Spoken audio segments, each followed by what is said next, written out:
Hello friends, welcome to கிரிக்கெட்டோ. ரோஹித்தை captain பதவியில் நீக்கியதே இதற்காகத்தான். மும்பை அணி கொடுத்த ட்விஸ்ட் விவரம் இதோ.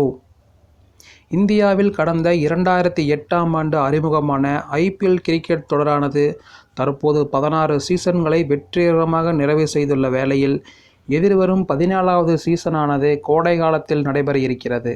இந்த IPL தொடர் ஆரம்பிப்பதற்கு முன்னதாகவே தற்போது இந்த தொடரானது ரசிகர்கள் மத்தியில் பெரிய அளவில் வரவேற்பினை பெற்றுள்ளது.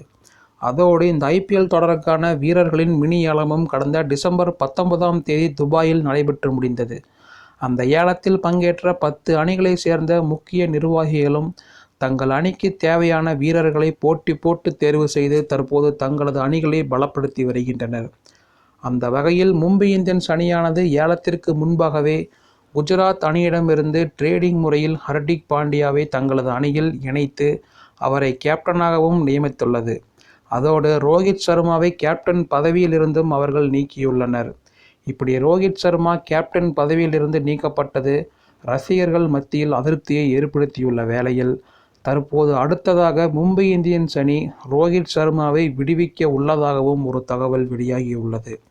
அதன்படி தற்போது 36 வயதாகும் ரோஹித் சர்மா இன்னும் ஒரு சில ஆண்டுகள் மட்டுமே விளையாடுவார் என்பதனால் அடுத்த மெகா ஏலத்தில் அவரை கழட்டி விடுவதற்காகவே ரோஹித் சர்மாவை சாதாரணமான வீரராக விளையாட வைக்க உள்ளதாக கூறப்படுகிறது.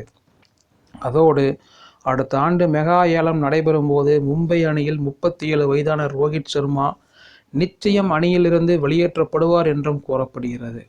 மேலும் தக்க வைக்கப்படும் 4 வீரர்களாக பாண்டியா, பும்ரா, சூரியகுமார் யாதவ், இசான் கிஷன் ஆகியோர் மட்டுமே இருப்பார்கள் என்றும் கூறப்படுகிறது.